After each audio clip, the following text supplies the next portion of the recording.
AMP's Access Monterey Peninsula Cable Channel 24 and on the internet at ampmedia.org. Every weekday at 5 o'clock, we are proud to have as our guests various local civic and community leaders. The purpose of the program is to help inform listeners and viewers like you about some of the things going on in your town. And now, on with the program. Hello and welcome to the Your Town television program. My name is Joy Anderson, General Manager of the Mariposa Inn and Suites and the owner of the Cannery Row Sardine Company store. And it's my pleasure to host the Monterey Peninsula Chamber of Commerce Hour the first Friday of every month. Broadcast live on AMP Channel 24 from 5 p.m. to 6 p.m. and streamed live on ampmedia.org. This afternoon I have three guests with me. We have Cindy Muscarello with LaLa Originals, Neil Heckman with Palace Office Interiors, and Jody Hanson with the Monterey Peninsula Chamber of Commerce. Our first guest this afternoon is Cindy Muscarello. Hi, Cindy. Hi, Joy. Thanks for being here this afternoon. Thank you for having me. Great. Before we get into this really cool stuff that you do, let me ask a little bit about yourself. Tell me how long you've been here. A little bit about yourself. I moved to the peninsula in 1989 from Pennsylvania. I was born in Louisiana, grew up in Pennsylvania, went to school in Florida, and moved to California almost 23 years ago.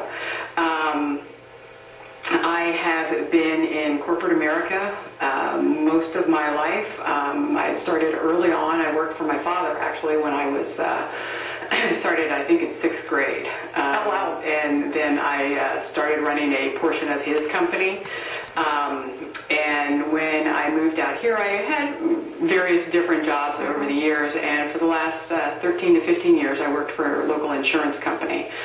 Started off in reinsurance accounting, then continued to get promoted into processing manager, and then my last position was assistant director of product development.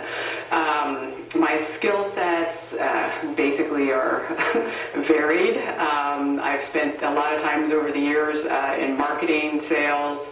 I have bookkeeping, accounting background, and also IT. So I'm just kind of all over the board. All over the place. One of the specialties in my corporate life was solution design. So basically I could, come into any type of space such as the studio and kind of rearrange it in a very rapid period of time to where it was more efficient. And that in turn has been a great tool in doing what I'm doing now. Some of my passions have always been, since I was a little girl, fashion. And my mother, I guess, she tells this story that she used to dress me up basically like a little doll. And she had me on a train, and I don't ever recall being on a train. But she had me on a train, and I was apparently asleep, and some woman came up to her and asked her basically if I was a doll. And she's like, no, it's my baby. But I think I got my sense of style, my sense of fashion from her, and I've just always been kind of obsessed with it ever since. So you're in the insurance business, okay? And you just decided it's time to do something else. The position that I held, and actually various positions that I held there, allowed me to use the creative side of my brain, but only to a certain extent. My father was artsy. My brother is an artist.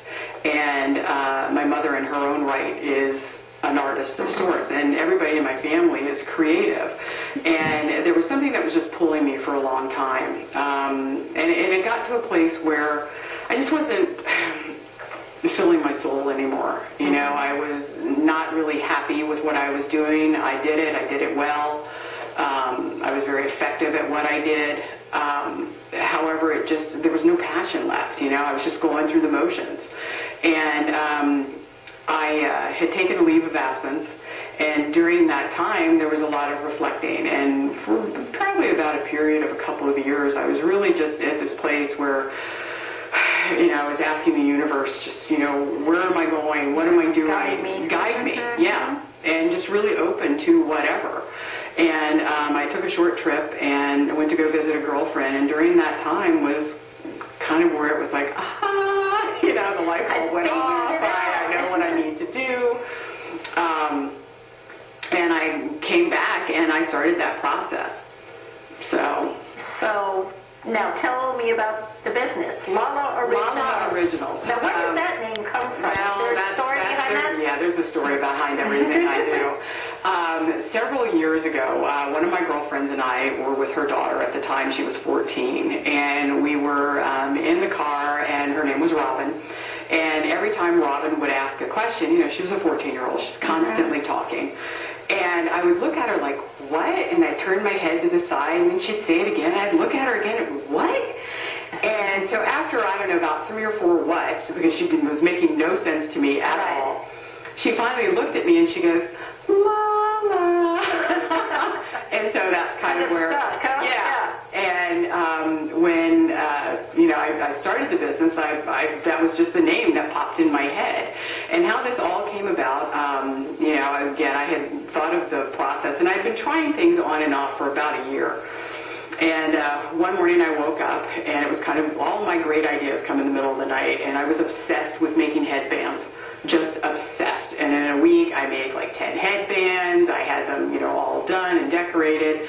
And then I just thought, well, I can't make a living off of headbands. And it wasn't really, again, fulfilling me to any degree. And then I started on the whole, I'd always made muffins, and I was kind of known for these muffins that I made. And I started making cupcakes, and I thought, oh, cupcakes, you know, yeah, right. hot item, blah, blah, blah. But then also I started looking around, and the peninsula was now getting saturated with people that were making cupcakes. Mm-hmm. And after a couple of months of those too, I kind of got sick of all the sugar smell. So it was, you know, and so then I went away, and that's when it really dawned on me, you know, what can I do? Because another passion of mine has always been recycling. Mm-hmm. Several years back, I had an apartment that flooded. And during that time, it's kind of when I really started purging back into the community on an annual basis. If I hadn't worn it, used it, or looked at it in a year, it's like, you know, it's time to clean out. And obviously things, as soon as you move something out, something new comes in. But that started my purging. And then I've also, you know, just been, in my opinion, pretty environmentally aware.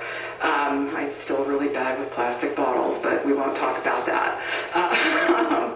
So, you know, what better idea to take these things that were already out there, already available to us at a relatively low cost, and making them into something new.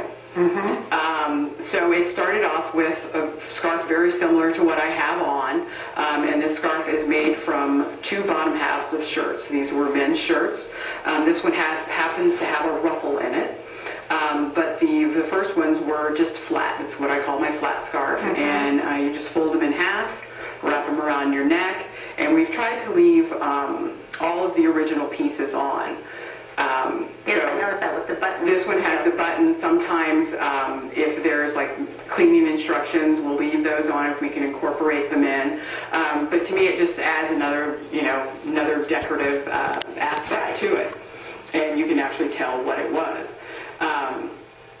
So that's where it started off. And probably for the first few months, that's really where I focused. And then the more I started playing with the material, and the more I started going out there and seeing what was available, I was like, oh, well, wait, I can use the sleeves for, you know, gauntlet gloves, mm-hmm. or I can use the sleeves for, you know, in this case, in this particular piece, this is a fake fur collar off of, I don't know, I guess it could have been a coat, or could have been a sweater, I don't really remember. These little blingy things were from bracelets. And these are a sleeve of another sweater. So I've got 3 pieces, and you have this great new decorative, and it looks a little silly on top of the scarf I already have on, but no, yeah, product. Mm-hmm. And it's just been so well received. You know, everybody, because they're so unique, and they're one of a kind, and so, you know, our fear always is, especially as women, is to go somewhere and like, oh my gosh, you know, they all went to the same rack at the, you know, at the mall. Exactly. You know, so this is what makes it fun. So yeah. you've got Show me a couple of those. Oh, the gauntlet gloves. Well, these are gauntlet and or fingerless gloves. And these are actually made from sleeves. This was, I can put it over because you can just scrunch it. And we made little finger holes. And these were from sweaters. And you can scrunch them up or wear them higher up your arm. And, you know, and with everything being touched now, they keep your hands warm, and you still have access to, you know, all of the electronic equipment that you need. And that's important. Absolutely. You have to be able to text. Absolutely. And, you know, here's another pair. You know, we just added a little bit of the feather, a little bit of the bling. And, you know, you've got this great pair of, you know, cute little winter gloves. And these are actually one of my favorites right now. It looks a little odd, but when you put it on, I just love the fact that this was, you know, one of the things that we cut it this way, that you can pull it up, and it gives you almost like a little armor kind of look to it. Well, without the bulky coat underneath. But then you just have this little cut, so you have this piece exposed and this kind of up as a little shield. And I love the pattern. The pattern is And so it's really just, you know, and that's part of the fun too, is going out for the hunt. You know, the hunt for the materials, and, you know, I go through, you know, what better job is there basically is to shop all day. And even the way that I view shopping now, it's hysterical because I spend, I don't know, 3/4 of my day, or, you know, my time, I should say, in secondhand stores, going to garage sales. I love it. It's just, it's fabulous. But it's inspiring as well. Absolutely. You know, I mean, I can see something and, for example, I have this faux fur coat right now that's fairly long, and this was actually donated to me, and it's been a blast trying to figure out what to do with it, you know, and so I'm not going to divulge all that right now, but when you see, there's probably going to be about 6 different items that come out of this one coat, and they're just going to be so much fun. And you post these things on your website, correct? I post some of them. Yeah, almost everything that I do is posted on the website. Again, one of the things that I have used very heavily is social media. I am a firm believer in social media marketing, and it's been a great tool for me. Because the website takes, everything is individually named, every single item that I have is individually named, numbered, and then priced, and that's a little time consuming. So basically what I do is I photograph everything first, and then it immediately goes on to Facebook and Twitter. I don't put everything on Twitter. I do, you know, I pick certain pieces out just because it'd be too big. And then most of the fans that I currently have on Facebook will, you know, start commenting, and then they know within a week's period of time I will have those items, if not sold immediately, on Facebook. I will have them on and posted on the website shortly thereafter. So. And then you also have products in retail outlets? I do. I am currently, I have an exclusive carrier in Carmel right now. It's called the Hat Shop. They're on 6th and San Carlos. Lovely couple that runs it. I'm in Bliss Boutique in Old Town Salinas. There's a store in Sonora that is carrying, and has been actually carrying, LaLa Originals since last January. And that is Backspace, a retail place. And starting in November, I will be in a little boutique in Truckee. Wow. So, yeah, that is part of our plan, is to expand our wholesale. Last week, 2 weeks ago, I was in Bakersfield in the marketplace, and during that time I went into 5 different little boutiques that were there and talked a little extensively about what LaLa is and what our product is. And so this coming week, before the film festival, I'll be making return phone calls and setting up appointments to, you know, go out and actually show them the product. You know, it gives them enough time to go out to the website and Facebook and really view what we have out there. So that's the plan. I think it's just, well, original, if you might say. I just just think it's such a fun little business that you have, and I know it is expanding and growing, and people are really, following and looking to see what new things that you have to offer all the time. Well, we're constantly developing new things, constantly developing. We also do custom orders. Okay. One of the first custom order I did was for a friend of mine's mother, and she was now in an assisted living home, and he took this old fur coat that she used to wear, and it had fur the whole way down the front of the jacket. So we took that and we repurposed it into a scarf for her. And then from that, I am doing the tote bags from recycled street banners for the Carmel Art and Film Festival this year, which is, just been a lot of fun. And you're really involved in that too, because you don't have enough to do with just creating these things. We're all real busy. We all have our hands in different pots, but So just a quick plug for them before we end the thing. Carmel Art and Film Festival will be starting October 12th through the 16th. It is going to be absolutely incredible this year. There will be a private screening Friday night of J. Edgar, Clint Eastwood's new movie. James Franco, Matthew Modine, Beverly Todd, Amy Powell from Paramount Pictures.